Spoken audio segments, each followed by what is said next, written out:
Hallelujah. सभी को जय मसीह की प्रणाम और सुप्रभात। जिस प्रकार से आज का ये दिन परमेश्वर ने मेरी ज़िंदगी में जोड़ा, तो मैं अपने जीवन के बारे में आपको विस्तार से बताने वाला हूँ कि मलेशिया में जैसे जिस प्रकार से मैं आया और मलेशिया में आकर मैंने कितना दुख उठाया और कितना सुख भोगा। आपको बताना चाहता हूँ कि जेल में मैं मलेशिया के जेल में रहा 3 महीने और 24-23 दिन रहा और खुदा ने निकाला। तो मैं आपको बताना चाहता हूँ कि कैसे जेल में गया और कैसे बाहर निकल कर आया। तो सच में परमेश्वर मेरे जीवन में हमेशा विश्वास योग्य है, बल्कि मैं विश्वास योग्य नहीं रहता परमेश्वर के साथ में, लेकिन परमेश्वर हर रोज़ मेरे साथ विश्वास योग्य रहता है। अगर मैं कभी पाप में भी गिर जाता हूँ तो मुझको परमेश्वर निकाल देता है। तो मैं बताना चाहता हूँ कि मलेशिया में आना खुदा की ओर से था या मेरी ओर से था। मैं प्रार्थना करता रहा कि परमेश्वर और प्रभु मैं विदेश जाना चाहता हूँ। काफ़ी दिनों तक प्रार्थना किया मैंने, और प्रार्थना मैंने क्लास में भी सबको, जब मैं कॉलेज में था तो कॉलेज में मैंने क्लासमेट में सबको बोला कि मैं विदेश जाने वाला हूँ, और टीचर को बोल दिया मैं विदेश जाना है मेरे को। तो मैं परमेश्वर से रास्ते मांग रहा था, तो अचानक परमेश्वर ने मेरे लिए रास्ता खोला, द्वार खोला, और प्रभु ने बोला कि तुम जाओ। और मैं जैसे गया तो मुझको कई बार ऐसा लगा कि नहीं यार, ये तो शायद मेरी तरफ से हो रहा है कि मैं जा रहा हूँ और मैं इधर उधर छानबीन कर रहा हूँ। मुझे इस प्रकार में कभी कोई एक्सपीरियंस भी नहीं था। मैं पासपोर्ट बनवा रहा हूँ और पासपोर्ट बनवाने के लिए बहुत झमेले हो गए। मतलब पासपोर्ट बनवाने के लिए जो आइडेंटिटी कार्ड था वही खो गया, तो फिर इसके बाद पासपोर्ट भी नहीं बन पा रहा था। तो फिर मैंने कैसे न कैसे करके मैंने बैंक अकाउंट की कॉपी से मैंने पासपोर्ट बनवा लिया। उन्होंने बैंक की पासबुक देखी और उसकी एंट्री की देखी, तो उसने पासपोर्ट बना दिया। और डॉक्यूमेंट्स मेरे सारे खो चुके थे, लेकिन बैंक की कॉपी से पासपोर्ट बन गया। और उसके बाद मैं दोस्त के पास गया तो दोस्त ने ठगी कर ली। पैसे 10,000 मैंने उसको दे दिया और फंस गए। और उसके बाद फिर पैसे वापस भी आ गए उससे। और फिर उसके बाद ऐसे ही चलता रहा, तो एक बंदे के पास हमने बात किया कि बोलता है कि 1,70,000 में बात किया कि तुम इतना दो और तुम मलेशिया जाओगे। तो मैंने उसके साथ हाँ कर दिया। पैसे भी नहीं थे मेरे पास, लेकिन मैंने उसको हाँ कर दिया। तो फिर मम्मी से पैसे लिए मैंने 40,000 में डायरेक्ट उसके अकाउंट में डाल दिए। फिर 20-30,000 और उसके अकाउंट में डाल दिए। लगभग मैंने 65,000 उसके अकाउंट में डाल दिया। बंदा कहता है कंपनी भाग गई है।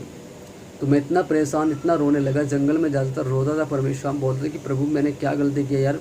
मम्मी पापा मेरे को मेरे को बोलते हैं कि तूने पैसा किसको दिया है, तूने किसके अकाउंट में पैसा डाला है, कहाँ पैसा वापस दे। पापा इधर से आंखें दिखाता है और मम्मी इधर से आंखें दिखाती है, और भाई भी पूछता है भी पैसे कहाँ गए हैं। तो मैं परेशान हो गया कि मैं सोचा ये प्रभु कहाँ थे। मैं रोज़ दोपहर में प्रार्थना जाता हूँ और एक चटाई बिछाता और घुटने टेकता प्रभु एक साथ, प्रभु तू मेरे लिए कुछ खोल। अचानक उस बंदे का कॉल आता है मेरे पे, बोलता है कि हम जा रहे हैं। दूसरा मेरा दोस्त तो बोलता है कि हम जाएंगे इसी महीने। मैं बहुत खुश होता हूँ। मैंने बोला ओके। उसने बोला कि हम टूरिस्ट वीज़े पे जा रहे हैं। मैंने उसको बोला भाई चाहिए कैसे भी जाओ, यहाँ से निकलो, क्योंकि घर वालों ने मेरा जीना आराम कर दिया पैसे मांग मांग कर। क्योंकि पैसे वो फंस गए थे, सच में फंस गए थे पैसे। लेकिन हमारे पास कोई चारा नहीं था टूरिस्ट वीज़े से, क्योंकि 10,000 तो मैंने अपने मेडिकल के लिए स्पेंड कर दिए थे। 10,000 उसके पास, फिर 65,000 उसको दे। तो घर वालों को मैंने 70-80,000 रुपये एंड कर दिया। और फिर पूछने लगे तू गया नहीं है और पैसे भी हमारे ख़राब हो गए। तो अचानक उस बंदे का हमने राज़ी किया और उस बंदे ने हमारा टूरिस्ट वीज़ा लगा दिया और टूरिस्ट वीज़े पर मलेशिया आ गए। और जब मैं मलेशिया टूरिस्ट वीज़े पर आया तो मैं आपको सारी दिल खोल कर बताना चाहता हूँ कि हर एक बात जो मेरे साथ इधर घटा। तो वे लोग जैसे ही हम यो एक होटल है उसमें हम एक रात रहे होटल में। तो वे लोग कहीं घूमने जाना चाहते थे। 2-3 दोस्त थे हम, एक मैं और 2 मेरे साथ और थे, और जो एक मलेशिया में था उसके पास में। जब हम कार से आए तो कार जो होटल के सामने रुकी और हम चढ़ गए, खाना खाया। उसके बाद होटल में आ गए रूम के अंदर। तो वो दोनों ठरकी थे, क्या बोल ठरकी नहीं, खाने पीने वाले और मौज मस्ती मारने वाले। तो लेकिन मैं तो उनमें से नहीं था। मैं तो खुदा का बंदा था, खुदा की डर भय मेरे अंदर था। तो उन्होंने बोला नहीं हम उसमें जाएंगे, क्लब में जाएंगे। मैंने बोला भाई क्लब में तुम जाओ, मैं नहीं जाऊँगा। उन्होंने बोला कि तुम देखना, कुछ मत करना, सिर्फ देखता रहना। मैंने बोला भाई नहीं, मेरे को नहीं जाना है। उन्होंने बहुत फोर्स किया, लेकिन मैंने भी बहुत किया नहीं जाना। तो फिर मैंने उनको एक बात बोला, देखो भाई तुम लोग चले जाओ, मैं होटल में यहाँ पर अकेला रह जाऊँगा और आप इसको लॉक कर दो। जब तक तुम आओगे तब तक मैं अंदर ही रहूँगा, ठीक है, तुम जाओ। वो मेरी बात मान गए और चले गए। देखो मैं रात को होटल के अंदर आराम से सो रहा हूँ अकेला, और मैं फिर आते हैं 4-5 बजे आते हैं। मुझे नहीं पता क्या करके आए क्या नहीं करके आए, लेकिन वो मौज मस्ती मार के आए। अगर मैं उनके साथ जाता मैं भी मौज मस्ती मारता, लेकिन मैं खुदा का दास नहीं कहलाता। मैंने बोला नहीं जाना है। और उसके बाद धीरे धीरे उस अगले दिन फिर हम उस भाई के पास घर पे गए। फिर हमने ग्रैब किया। ग्रैब करने के बाद कार किया। कार करने के बाद फिर हम एक काम पे मतलब जॉब पे लग गए। उसी दिन हमको जॉब तो नहीं मिली, लेकिन 2-3 दिन के बाद हमको काम मिल गया। काम मिलने के बाद उसने बोलता है कि परमिट तुम्हारा लगेगा, लेकिन परमिट बनने के लिए पैसा उसको एडवांस देना ज़रूरी है, 1,20,000। तो 1,20,000 रुपये भी कहाँ से लेके आएंगे? घर वालों से मांगेंगे तो घर वाले क्या घर बेच कर देंगे पैसे? तो ऐसा मेरे को, तो मैंने बोला भाई उसने पूछा हमसे, लेकिन हमने बोला भाई भी परमिट नहीं चाहिए। तो उसके बाद हमारा जो हमारे पास टूरिस्ट वीज़ा था वो एक्सपायर हो चुका है। अब वो एक्सपायर हो चुका, तो हम अब क्या हो गए, इलीगल हो गए हैं। इलीगल हो गए अब यहाँ पे। हम अभी ना तो बाहर जा सकते हैं और ना पुलिस वाले के सामने फिर सकते हैं, क्योंकि पुलिस वाले देखेंगे तो टेस्ट मतलब चेक करेंगे। तो उसी बार 7-8 महीने मैंने ऐसे गुजार दिए। 7-8 महीने मैंने ऐसे गुजार दिए। मैंने क्या, हम लोगों ने नवंबर से लेकर जून तक हमने ऐसे गुजार दिए। तो 19 जून का समय था कि पुलिस आई और आकर मुझको उठाकर ले गई। जब पुलिस आई उठाकर ले गई तो मैंने भी सरेंडर कर दिया। बोला कि उसने वो पूछा कि पासपोर्ट कहाँ है, लेकिन पासपोर्ट मेरे पास ही था, लेकिन मैंने बोला बॉस के पास है, क्योंकि मुझे दोस्त ने बोला था कि पासपोर्ट भूल कर भी किसी को मत देना, चाहे पुलिस हो चाहे कोई भी हो, पासपोर्ट तू अपने पास ही रखना। तो मैंने इसलिए डर के मारे पुलिस वाले को पासपोर्ट नहीं दिया है। तो उन्होंने पासपोर्ट का केस और परमिट का केस दोनों डाल दिया मेरे ऊपर। पासपोर्ट और परमिट का केस डाल दिया। और केस डालने के बाद 14 दिन के बाद मुझे क्वारंटीन रखा। मुझे और मेरे दोस्त को दोनों को पकड़ लिया। हमको दोनों को डाल दिया 14 दिन के बाद। 14 दिन वहाँ पर रहे और वहाँ पर तो बहुत ही सख्ताई से हमने जीवन बिताया। मैं पहली बार बाप रे, मारपीट ये करना और खाना भाई कैसा देना, और फिर एक छोटे से रूम के अंदर ही बाथरूम करना, खाना उधर ही खाना और नंगे रहना, वो तरीके में मैंने पहली बार ऐसा देखा। एक बहुत बड़ा एक्सपीरियंस है। और मैं वहाँ पर भी प्रार्थना किया। मैंने 7-8 घंटे रोज़ प्रार्थना करता था। परमेश्वर का नाम प्रार्थना करना, दूसरों के लिए प्रार्थना करना नहीं छोड़ा कभी भी, हमेशा प्रार्थना करता था। सोने की बहुत तंगी, छोटे से बेड, छोटी सी लकड़ी होती थी और सर के नीचे कुछ भी नहीं होता था, पूरा चुभता था ये गर्दन। और बस आपको कैसे बताएं। और पानी जिस बाथरूम को इस्तेमाल कर रहे हैं, मतलब लैट्रिन बाथरूम वाले को जिसको इस्तेमाल कर रहे हैं, वो उसी से पानी पीना है, वहीं से पानी पीना है। बाप रे, बहुत ख़तरनाक ज़िंदगी। तो उस जेल से हम शिफ्ट हो गए सीधे। हम उधर से मेरा दोस्त पहले चले गया और मैं बाद में रह गया। तो मैं अकेला रह गया, तो अकेला रोने लगा उधर जाके। मैं सोच रहा यार, सारे जेल में से चले गए आदमी, मैं यहाँ अकेला क्या कर रहा हूँ। तो पुलिस वाले आते थे, बोलता था कि सर मेरा क्या केस है, बताओ मेरे को क्यों यहाँ पर रखा है। वो बोलते थे बैठे रहो। तो अचानक फिर कल उन्होंने मुझको बुलाया और फिर कल मुझको कोर्ट ले गए। तो कोर्ट में मुझको तो भाषा नहीं आती इधर की, तो भाषा जब नहीं आती तो मैं सोचने लगा कि जवाब दूँ तो क्या दूँ। तो ये टेंशन थी। तो मुझको उन्होंने बोला, पता नहीं मलई में क्या बोला क्या नहीं बोला, उनको जो मसीह भाषा इधर की है वो मुझे समझ नहीं लगी है। और उन्होंने उठा के मुझको रिमांड डाल दिया। रिमांड का मतलब कि 2 महीने तक तुम इंतज़ार करो। वाह रे वाह, 2 महीने तक इंतजार करो, जेल में कर दे। बहुत बड़ी जेल। जब जेल के अंदर मैं गया ना, तो भाई इतनी लंबी 25-25 फुट दीवार देखा और इतनी मोटी दीवार देखा, मेरे तो पाँव के नीचे से ज़मीन। और सबसे शुरू में नंगे कर दिया और खड़े रहो, और ऐसे करके जिसको जो गलती करता है मारता पीटता। शुरू में मेरे को भी एक थप्पड़ मारा उसने, और उसके बाद मशीन में को निकालना, इधर के निकालना, कपड़े ये सब करना और चेक करना, हर एक चीज़ को चेक करना, अंदर नाखून दे मतलब मुंह को चेक करना, सारे शरीर को चेक करना और प्राइवेट पार्ट्स चेक करना, सारे चेक करते थे बिल्कुल ऐसे जैसे कि हम बहुत बड़े मुजरिम हो। और केस क्या था, पासपोर्ट केस, छोटा सा केस है, जो छोटा सा केस हर देश में होता है। और उसके बाद जैसे रूम में गए, तो पहली बार जब रूम के अंदर गया तो मैं सच में बताता हूँ कि मैंने मुझे जिसको जो बोलते हैं नर्क बोलते हैं, नर्क को महसूस किया वहाँ पर।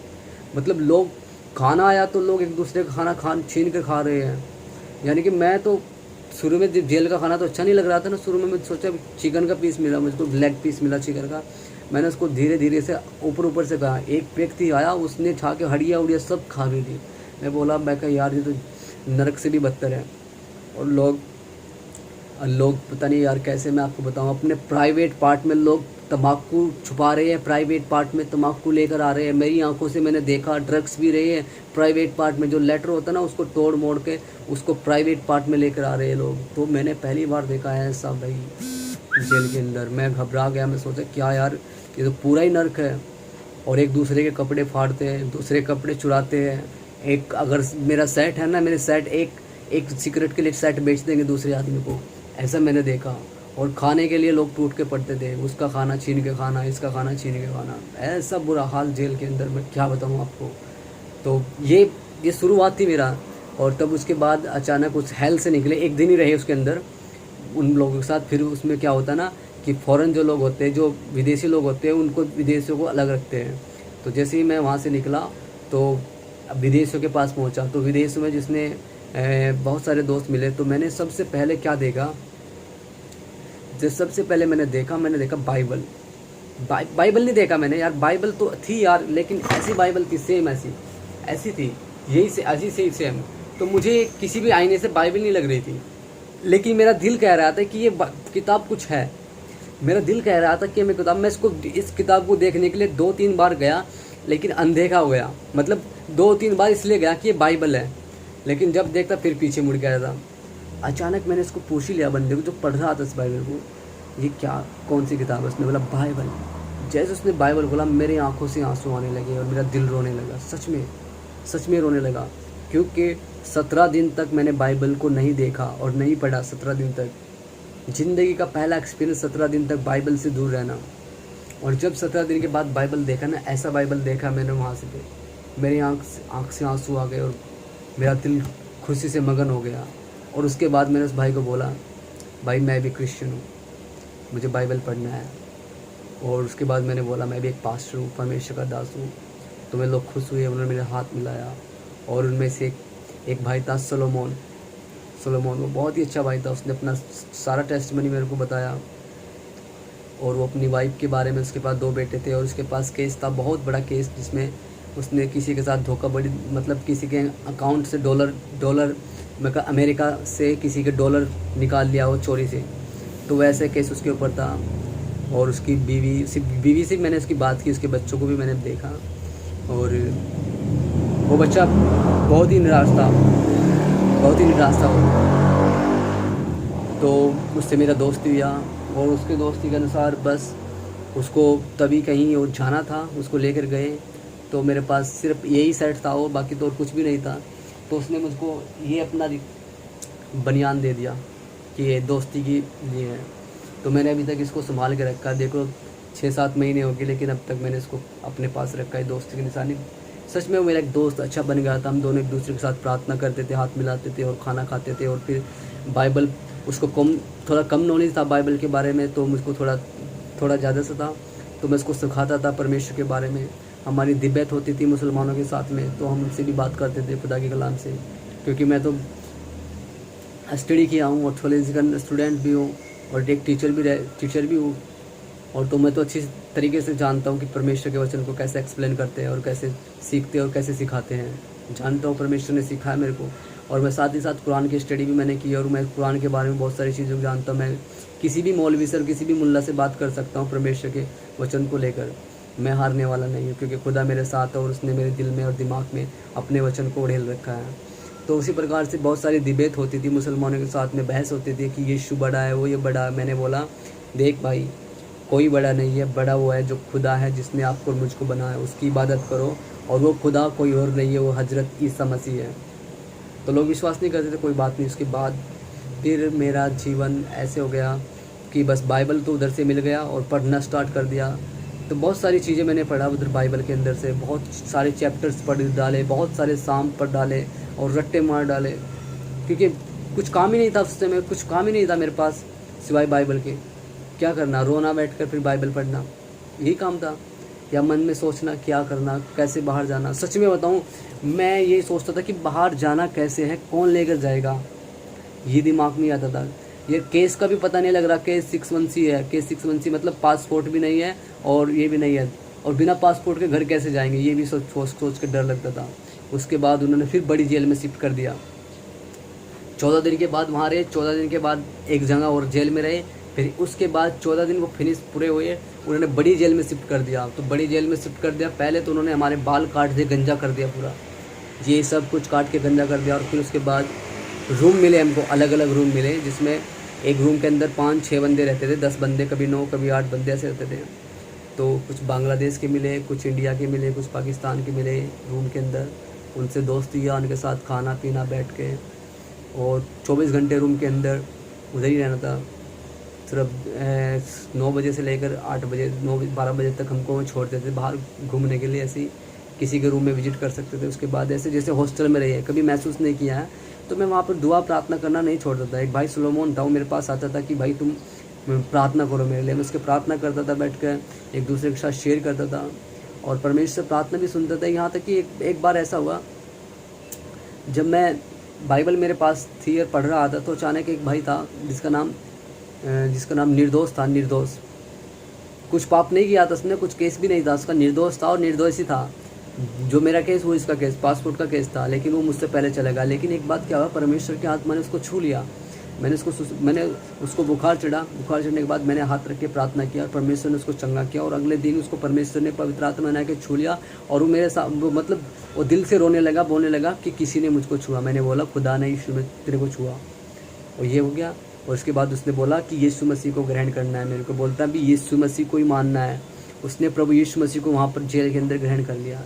और एक भाई और था, दानियल था, वो बहुत बीमार था, तो उसको बुखार था उसको, लेकिन उसने बांगा पुलिस वाले से बोला कि मुझे दवाई दे दे। बोलता है मत्ती का मतलब होता है मर जा, दवाई नहीं मिलेगी, ऐसे बोला उसको। तो मैंने उसको देखा, उसका हाल, मैंने उसके लिए प्रार्थना किया। जैसे ही मैंने उसके लिए प्रार्थना किया, रात में मैंने प्रार्थना किया, सुबह वो मेरे पास आता है, भाई दोबारा प्रार्थना फिर करो। मैंने बोला क्यों भाई? कि यार रात आपने प्रार्थना किया, मुझे बहुत सुकून मिला, चंगा हो गया मैं, अब आप और प्रार्थना करो मेरे लिए ताकि मैं पूरा चंगा जाऊँ। और मैंने फिर प्रार्थना किया, और खुदा ने उसको फिर चंगा किया। और फिर उसके बाद हम दोनों की दोस्ती बहुत अच्छी बन गई। फिर उसके बाद हम साथ रहने लगे, साथ खाने लगे, और उसके साथ साथ चलते थे।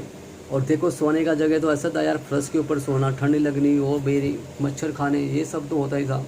और फिर वही एक जगह लैट्रिन भी, मतलब पोटी भी इधर ही करना है और खाना भी इधर करना है, ऐसा भी सिस्टम था वहाँ पे।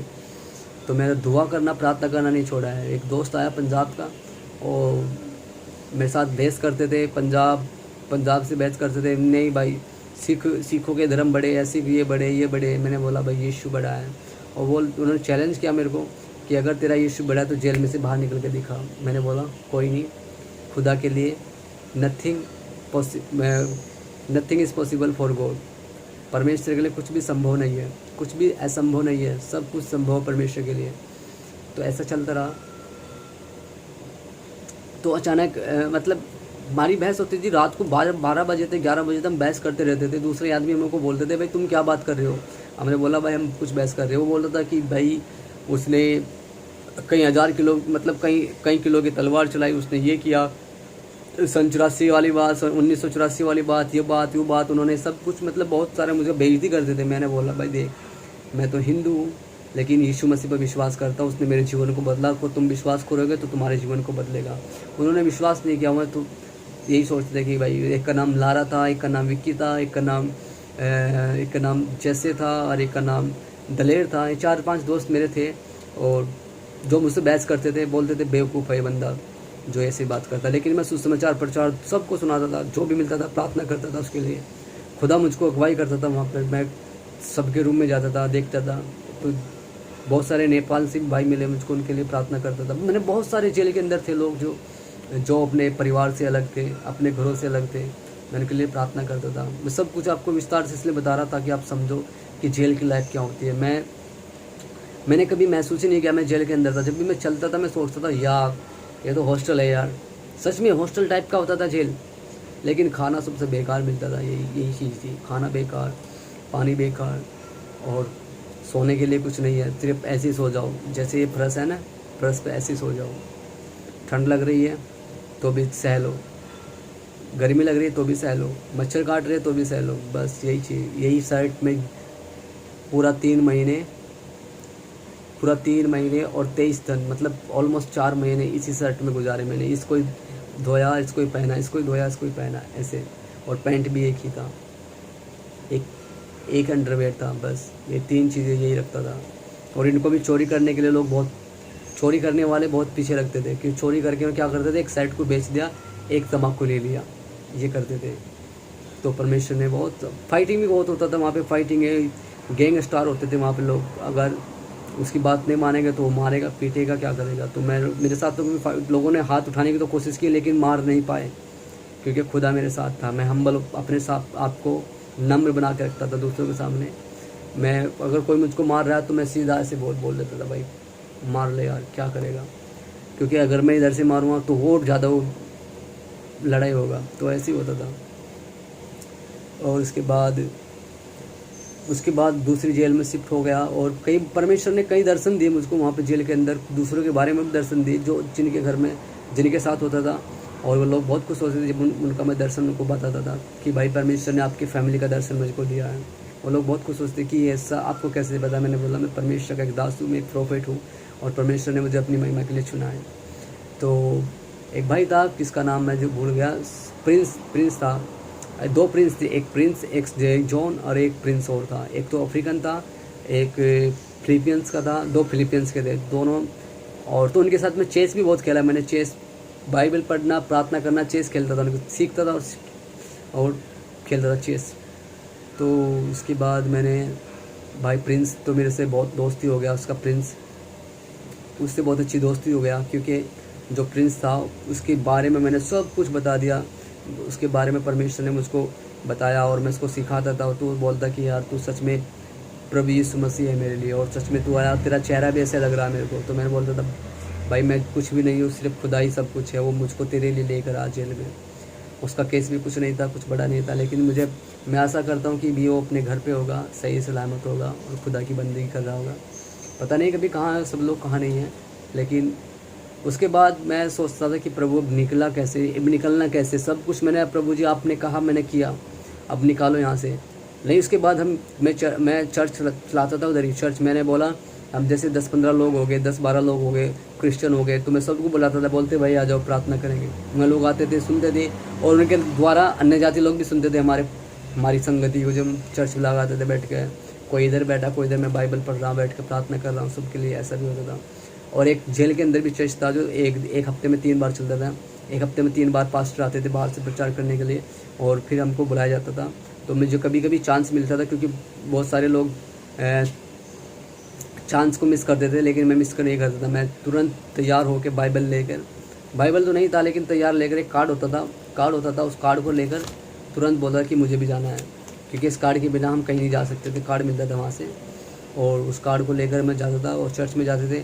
तो चर्च में मुझको मौका मिलता था लीडिंग करने का, प्रचार करने का, टेस्टिमनी शेयर करने का। मैं करता था, जो भी बिंदास करता था, क्योंकि खुदा ने इसलिए बोला था वहाँ पे मुझको जाने के लिए। मैं गया, और चर्च में पास्टर बाहर से आते थे, उनसे मुलाकात होती थी, और बहुत सारे पास्टर से मुलाकात हुआ।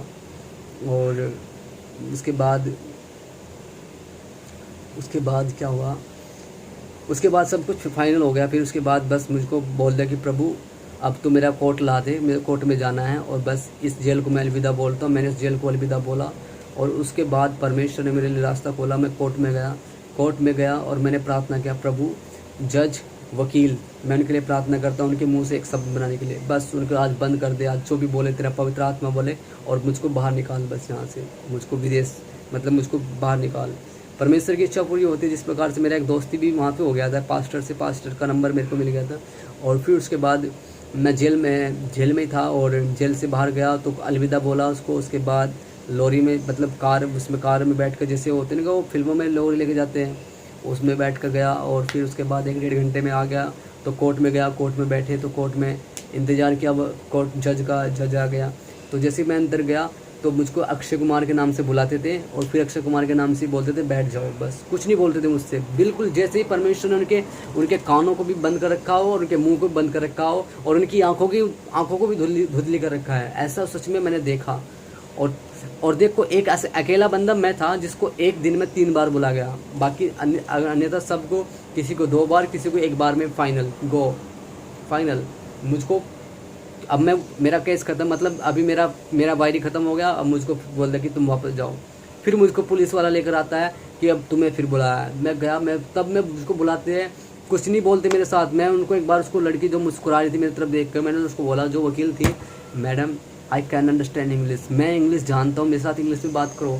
वो सिर्फ मुस्कुराई थी, कुछ नहीं बोली इसने। वो मेरी तरफ टकटकी लगा कर देख रही थी, बहुत अच्छे से देख रही थी। मैं सोचा, ये प्रभु, ये तो सच में ही बावले कर दिया आपने प्रभु, बोल भी नहीं रही मेरे साथ। और उसके बाद नाराज़ भी बहुत ज़्यादा। और आपको बताऊं, मैं उस दिन बुखार इतना तेज़ चल रहा था कि भाई, एक तो ऊपर से ऐसी चल रही थी, ऐसी, और मेरे रोमटे खड़े रहते, बिल्कुल खड़े यार। मैं सोच रहा था कि मरने वाला हूँ, बस भाई बेहोश होकर गिरने वाला हूँ। और मैं हार नहीं मानी, मैं सोचा कोई भी डर रहा हूँ ऐसा करके। सच में भाई बुखार इतना था, मतलब कम से कम 110-120 डिग्री का सेल्सियस बुखार था मेरे को। और लेकिन बुखार जैसे धीरे धीरे धीरे धीरे धीरे अपने आप ही उतरता चले गया। जब और तीसरी बार बुलाया, तीसरी बार भी कुछ नहीं बोला। उसके बाद मैं जेल के अंदर अकेला बंदा रह गया हूँ और यही प्रार्थना कर रहा हूँ कि प्रभु, जो मेरे साथ आए थे सारे चले गए, मतलब 100-150 लोग मेरे साथ आए थे जेल से कोर्ट में, वो सब चले गए। ये कि एक अकेला बंदा यहाँ पर क्या कर रहा है, बताओ मेरे को। तो प्रभु ने मेरी प्रार्थना को सुना। तभी अचानक क्या होता है, 5 बजे एक बंदा खाना लेकर आता है। खाना लेकर नहीं, वो खाना खुद खा रहा था, और उसने खाते खाते मुझको दे दिया अपना खाना, एक बोतल पानी के, ले भाई तू एक बोतल पानी के ले और खाना ले खा। मैंने खाया और तृप्त रहा, परमेश्वर को धन्यवाद बोला। उसके बाद आधे घंटे के बाद एक व्यक्ति आता है मेरे पास, आकर बोलता है, stand up and follow me, बोलता है खड़े हो और मेरा पीछा करो। और जैसे ही मैं उसको पीछे इधर उधर करता रहा, इधर उधर टेढ़े मेढ़े रास्ते मुझको लेकर गया, और जाकर उसने व्यक्ति ने मुझको बोला, यहाँ से जाओ और राइट हो जाओ। जैसे मैं राइट हुआ, भाई कसम से, पर मतलब कसम दूर रहे, लेकिन विश्वास नहीं करोगे आप, मैं जेल के बाहर खड़ा हूँ, तुरंत जेल के बाहर। और देखा हो जेल के बाहर लोग चल रहे हैं। फिर मैं सोचा हूँ कि यार अब तो जेल के बाहर आ गया हूँ, लेकिन अभी पैसा भी नहीं है और ना ही नंबर किसी का याद है और ना ही मुझे एड्रेस पक्के से याद है, तो घर जाऊँगा कैसे, जाऊँ तो जाऊँ कहाँ। एक बार मन में आया, यार वापस ही ठीक है, कम से कम ये लोग मुझको इंडिया तो वापस भेज देंगे। लेकिन आप मलेशिया में दोबारा फिर पुलिस ने पकड़ लिया, फिर वही यार 3-4 महीने जेल में लेना पड़ेगा। तो फिर यार मैं सोचा, मैं हार गया सच में। 4-5 लेडीज़ से मैंने हेल्प मांगा, मैंने पैसे दे दो, किसी ने नहीं दिया। मैंने बोला टैक्सी बुक कर दो मेरे लिए, किसी ने बुक नहीं किया। तो भाई अब रास्ता भी होगा, तो अचानक बहन पीछे से निकल गया। मैंने उसको बोला, can I borrow your phone hey sister, और मैंने उसको बोला, सिस्टर क्या मैं आपका मोबाइल ले सकता हूँ। उन्होंने बोला कि हाँ ले सकते हो, इस्तेमाल करो। मैंने कॉल किया, चाइनीज़ पास्टर, मेरे पास नंबर था जो जेल में प्रचार करने के लिए चाइनीज़ पास्टर आता था। मैं चाइनीज़ पास्टर को कॉल किया, चाइनीज़ पास्टर ने तुरंत कॉल किया, और मैंने उसको बोला, मैं I am Akshay David from India. और उसने तुरंत पहचान लिया, मेरे को बोलने लगा, अभी कहाँ हो आप। मैंने बोला जेल के बाहर खड़ा हूँ। अरे कैसे बाहर हो, मैंने बोला जेल के बाहर खड़ा हूँ। बोलता कैसे, फ़ोन किसका है। मैंने बोला फ़ोन मेरा नहीं है, किसका है। फिर बोलता मैं एक लड़की से उधार लिया। आपकी लड़की कहाँ, कौन है, किधर, मलेशिया की है, उससे बात कराओ। उस लड़की ने बात किया, उसने सारा विस्तार से बता दिया कि ये बंदा जेल के बाहर खड़ा है और ये बंदा हेल्पलेस है, इसके पास ना पैसा है ना गाड़ी है, कुछ नहीं है, इसको मदद चाहिए। तो उस पास्टर ने तुरंत उस लड़की से बात किया, फ़ोन कट हो गया। और उस लड़की ने तुरंत क्या किया, उस अपना फ़ोन लिया और एकदम अपने भाई को कॉल किया। उसका भाई तुरंत कार लेकर आया, और जैसे कार लेकर आया, उसने अपने भाई ने, उसने बोला कि ये बंदा है, इसको हमें वहाँ छोड़ के आना है, इस एड्रेस पे, लेकिन ये नहीं पता इसको कहाँ है, लेकिन ये एड्रेस जानता है, इसको जाना है वहाँ पे। तो फिर मैंने उसको बोला, मैंने बोला कि मुझे बॉस का नंबर भी याद नहीं है, ना मेरे दोस्त का याद है, लेकिन मुझे एड्रेस याद है, मुझे तमंतुन में जाना है। उन्होंने बोला कि तमंतुन तो बहुत दूर है। उसका भाई एग्री नहीं था, वो गुस्सा हो गया, बोलता तमंतुन इतनी दूर कौन जाएगा भाई, तेरे लिए 20-25 किलोमीटर दूर है यहाँ से। तो उसने बोला, ले ये 10 का नोट ले, और ये 10 का नोट ले, और बस जा रही, चले जा। और मैं सोचा 10 का नोट ले, बस की ओर गया, बस अपने आप चली गई बाहर। तो फिर वो, मैं अकेला रह गया। फिर वो लड़की बोलती है, नहीं हम इसको लेकर जाएंगे, नहीं हमको। फिर अचानक चाइनीज़ पास्टर का फ़ोन आ जाता है तुरंत उसी वक्त। जैसे चाइनीज़ पास्टर का फ़ोन आता है, तो वो लड़का बोलता है कि बात मेरे कराओ। उसने बात किया, चाइनीज़ पास्टर ने बोला, इस बंदे को तुम मेरे एड्रेस पर लेकर आ जाओ। तो ये बंदा फिर एग्री हो गया। उन्होंने मुझे कार में बैठाया और जाकर एड्रेस पे जाकर छोड़ दिया। और एड्रेस पे मैं गया, वहाँ रहा सुकून से, पहली बार अच्छा खाना खाया, और उसके बाद नहाया, अच्छे से नहाया, और कपड़े पहने। उन्होंने दूसरे नए कपड़े दिए मेरे को पहनने के लिए, मैंने पहने। और फिर उसके बाद ब्रश किया, कोलगेट किया, सब कुछ किया। उसके बाद फिर सुबह पास्टर मेरे पास आता है, उसने मोबाइल दिया अपना मुझको इस्तेमाल करने के लिए। पास्टर बोलता है कि ये पकड़ो मोबाइल, और जिसको तुम्हें कॉल करना है करो। मैंने कॉल किया सबसे पहले अपने भाई को, बंटी को, और बंटी ने कॉल उठाया। और उसके बाद उसको बोला कि यार कहाँ है तू, यार तेरा कॉल नहीं लगता, तू क्या है। उसको मैंने उसको बोला, भाई जेल में ऐसे आया हूँ, अभी जेल से बाहर छूट कर आया हूँ। तो उसके बाद मैंने और उसको भी खुश लगी और मुझसे भी सबको बताया कि अक्षय बाहर है। तो दोस्तों से मिला, बहुत सारे लोगों को बहुत खुशी लगी कि मैं बाहर आ गया हूँ। और तब उसके बाद फिर क्या हुआ, जो सुनील था, सुनील जो मेरा दोस्त है इधर मलेशिया में है, तो उसका नंबर नहीं मेरे पास था। मैंने अपने भाई से लिया, भाई का नंबर लिया उससे, भाई ने दे दिया। और मैं उससे बोला, जब मैंने उसको कॉल किया सुनील को, बोलता है भाई अक्षय तू कहाँ है? मैंने बोला मैं जेल में से बाहर आ गया हूँ। बोलता कैसे बाहर आ गया? तेरा पासपोर्ट तो उसको दे दिया मैंने। भाई पासपोर्ट पुलिस वाले को दे दिया, कुछ बात नहीं, लेकिन परमेश्वर ने एक व्यक्ति के द्वारा बिना पासपोर्ट के जेल से बाहर कर दिया है। जज और वकील ने बाहर नहीं किया है, केवल यीशु मसीह ने बाहर किया है। उसका दूत आया, मुझे को बाहर लेकर के छोड़ गया। और फिर उसने सेटिंग सारी बना रखी थी, एक पास्टर के घर में रहा। फिर उसके बाद पास्टर ने मेरे को, पास्टर का एक दोस्त था दानियल, वो दानियल अपनी कार में बैठाकर मुझे 54 किलोमीटर दूर ले सुनील के पास लेकर आया, जो मेरा दोस्त रहता था सेलंगोर में। KL से वो सेलंगोर में लेकर आया 54 किलोमीटर। उसने बोला टैक्सी से नहीं जाओगे आप, बस से नहीं जाओगे आप, मेरी कार में बैठो, मैं तुम्हें छोड़ के आऊँगा। वो मुझको लेकर आया, उसने कुछ खाने के पैसे दिए और फिर उसके बाद मैं यहाँ पर रहा और मैंने 20 दिन इंतज़ार किया। 20 दिन के बाद मुझे जॉब मिली कंपनी में, जो क्रिश्चियन की कंपनी है, और यहाँ पर अभी अच्छी जॉब मिल गई है। बस इधर ही जॉब में रहता हूँ और इधर रहता हूँ और सुसमाचार प्रचार करता हूँ। बहुत सारे पास्टर लोग हैं जो उनसे मिलता हूँ, उनसे प्रार्थना कराता हूँ और उनके लिए भी प्रार्थना करता हूँ और संगति करते एक दूसरे के साथ में बैठकर। और फिर बहुत सारे विश्वासी लोग भी जान गए इधर, बहुत सारे परमेश्वर चमत्कार के। यहाँ तक कि परमेश्वर ने एक ऐसा किया कि एक बंदे की रिपोर्ट पॉजिटिव आ गई। मैंने प्रार्थना किया, प्रोफेसी किया उसके लिए, परमेश्वर ने 2 दिन के अंदर में उसको पॉजिटिव को नेगेटिव में बदल दिया। और जब उसका नेगेटिव में बदल दिया, उसने रिसीव किया प्रोफेसी को, तुरंत मेरे पास कार लेकर आता है, बोलता है पास्टर जी चमत्कार हो गया। मैंने बोला भाई कैसे? मेरी रिपोर्ट नेगेटिव आ गई है। मैंने बोला हालेलुया आमीन। और उसको अगर जब टेस्टमनी देखनी तो आप मेरा यूट्यूब चैनल सर्च कर सकते हो, तो उसमें टेस्टमनी मिलेगी मलेशिया की। तो भाई ये मेरा गवाही था कि मलेशिया में कितना सफ़र है। अभी मेरे पास पासपोर्ट नहीं है और सब कुछ तो लॉस्ट हो गया था, मेरा मोबाइल, कैमरा, फ़ोन, सब कुछ लॉस्ट हो गया। अब सब कुछ नया परमेश्वर दे रहा है और नया कर रहा है। अभी बहुत अच्छे से जीवन चल रहा है और अभी आने के लिए 3-4 महीने बाद ज़रूर इंडिया वापस आ रहा हूँ मैं, खुदा की खिदमत के लिए। बस मुझको खुदा की महिमा करनी है, उसकी इच्छा पूरी करनी है, वो तो कुछ नहीं करना है और खुदा के कलाम में आगे बढ़ना है। परमेश्वर आप सबको आशीष दे। मैं विश्वास करता हूँ कि आप ज़रूर इस टेस्टमनी के द्वारा इंस्पायर होंगे। मैंने बहुत कुछ छोड़ दिया और बहुत कुछ बता दिया आप इस बारे में, बहुत अच्छे से बताया मैंने आपको। सच में बहुत अच्छा लग रहा होगा सुनने के द्वारा। परमेश्वर आपको आशीष दे रहे हैं। सच में आप परमेश्वर की आशीष में बने रहो और खुदा के कलाम में बने रहो। तो मैं आपको बताना चाहता हूँ, चाहे आपके पास जितने भी दुख और संकट आए, लेकिन आप कभी हार नहीं मानो। अगर मैं सोचता मैं जेल में चलेगा, मैं सोचता यार तू यीशु मुझको जेल में क्यों लेकर आया है, लेकिन वहाँ पर मैं किस लिए गया था? सुसमाचार सुनाने के लिए, किसी को तसल्ली देने के लिए, किसी के लिए प्रार्थना करने के लिए, और कोई लोग तो परमेश्वर के वचन को सुनने के लिए ऐसे वहाँ पर लेकर गया। परमेश्वर का काम पूरा होया, परमेश्वर ने मुझको वापस लेकर आ गया। अब देखो मेरे जेल में से उठाकर कहाँ छोड़ दिया? रोड पर छोड़ दिया। जब रोड पर छोड़ा मैं शौक हो गया कि प्रभु ये कैसे हो गया, सोचो। और दूसरों लोगों को जब बताता हूँ, जब यहाँ के पास्टर लोग मुझको सुनते हैं कि तुम्हारा पासपोर्ट का, मैंने पासपोर्ट और मोबाइल सब कुछ जेल में है, बोलते कि तुम बाहर कैसे आ गए? मैंने बोला परमेश्वर का दूत मुझको बाहर लेकर आ गया। विश्वास नहीं करते अभी तक, लेकिन परमेश्वर जानता है मैं कैसे बाहर आया हूँ। अभी मेरे पास पासपोर्ट नहीं है। पासपोर्ट के लिए कुछ पास्टर लोग बात कर रहे हैं, उन लोगों से पासपोर्ट जरूर मिलेगा। मैं प्रार्थना कर रहा हूँ इस चीज़ के लिए, दूसरी भी प्रार्थना कर रहे हैं, मेरा पासपोर्ट जरूर मिलेगा। खुदा ना खास्ता आप लोग दुआ करते रहिए मेरे लिए और मेरे परिवार के लिए कि मेरा पासपोर्ट जल्दी से मिले और मैं अपनी फैमिली से जाकर मिलूँ और खुदा की खिदमत करूँ। हालेलुया। तो सच में बहुत अच्छा लगा मुझे आप लोगों के साथ बात कर और इस टेस्टमनी को सुनाकर मुझे भी अच्छा लगा। और खुदा आप सबको बरकत दे, खुदा आप सबको आशीष दे। तो इस टेस्टमनी को आप शेयर करें अपने दोस्तों के साथ में, अपने मित्रों के सामने, कि परमेश्वर आज भी परमेश्वर वही जिंदा है जो पतरस को बाहर निकाल कर लेकर आ गया था। आज भी परमेश्वर वही है जिसने मुझे बाहर निकाला। और देखो आज के आपके सामने टेस्टमनी दे रहा हूँ। ये खुदा का फजल हुआ। आमीन। Hallelujah. Praise the Lord. God bless you. Thank you so much. परमेश्वर आपको आशीष दे।